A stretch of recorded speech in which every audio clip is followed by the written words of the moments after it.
سیدنا و مولانا محمد النبی الأمی وعلى آلہ وأصحابہ وبارک وسلم ثم صلی علیہ۔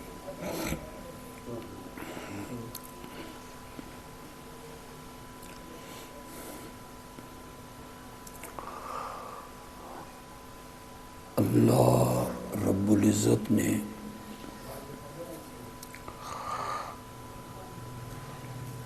امت محمدیہ پر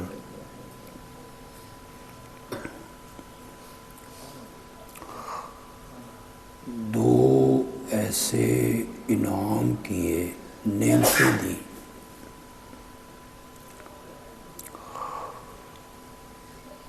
جو دو نعمتیں پہلی کسی امت کو اللہ نے عطا نہیں کی۔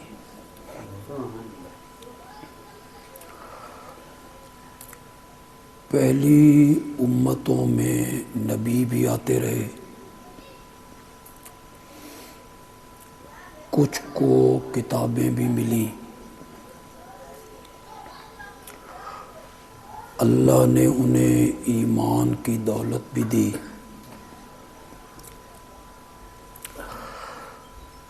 لیکن دو نعمتیں انعام اللہ نے صرف ہمیں عطا کی۔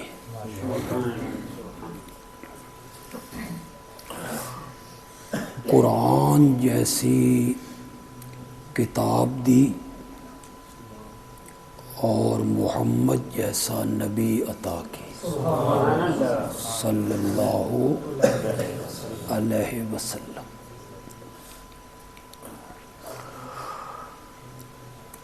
جو شفیق اور مہربان پیغمبر اللہ نے ہمیں عطا کیا، اس طرح کا شفیق پیغمبر اللہ نے کسی امت کو عطا نہیں کی۔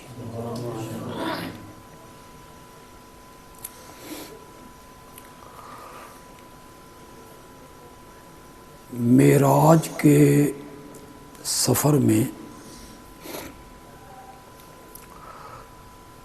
جب آپ اللہ کے دربار میں پہنچ گئے،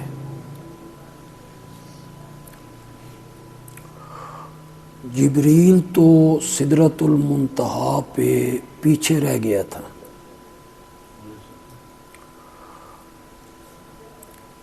اب اللہ سے آپ کی گفتگو جو ہو رہی ہے اس میں جبریل موجود نہیں ہے۔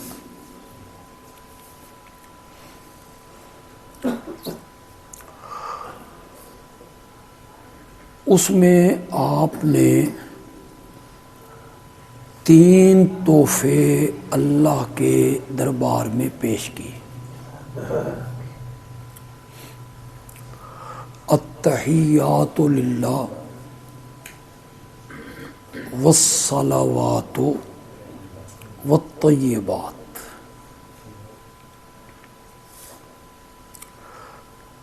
کہ میں تیرے دربار میں پہنچ کر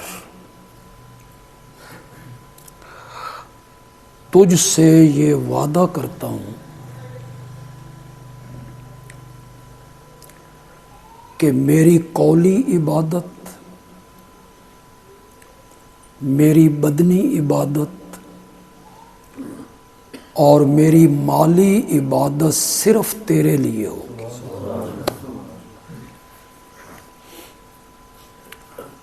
یہ آپ ہر نماز کے تشہد میں پڑھتے ہیں، التحیات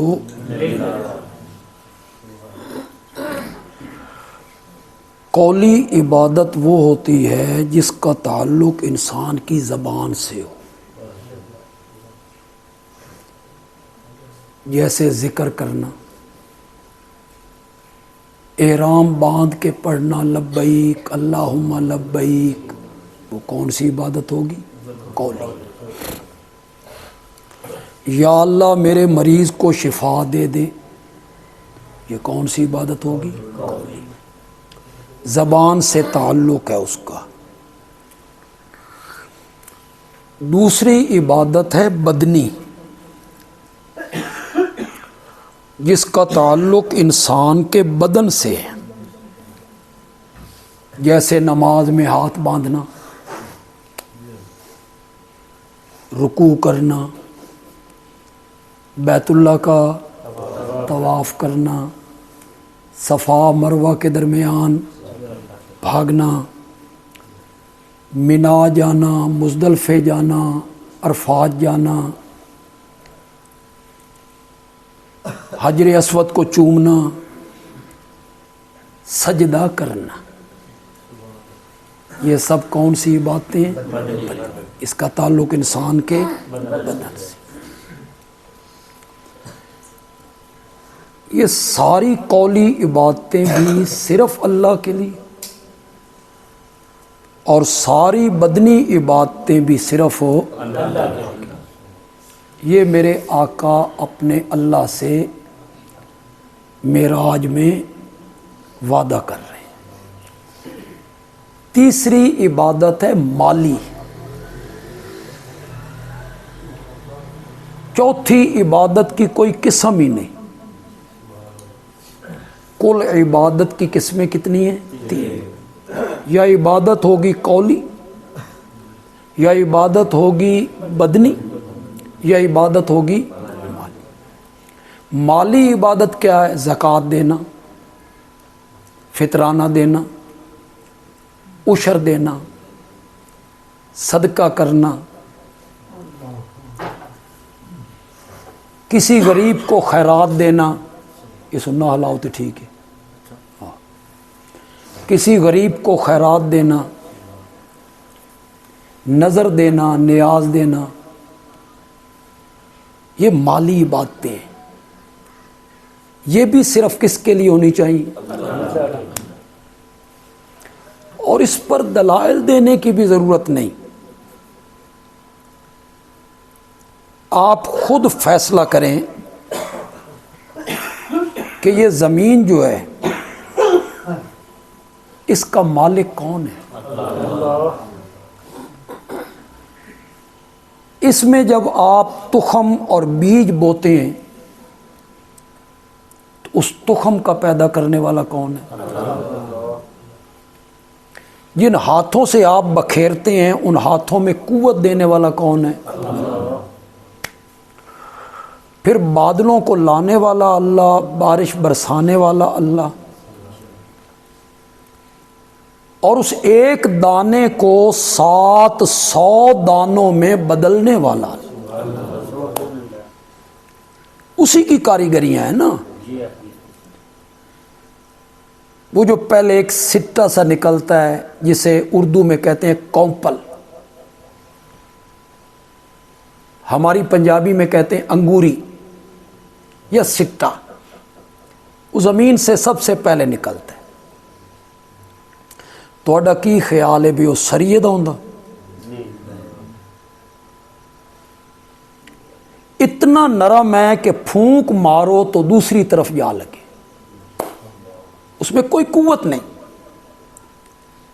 ایک منٹ کے لیے سوچو، پتھریلی زمین ہے، بالا کوٹ، کاغان، ناران،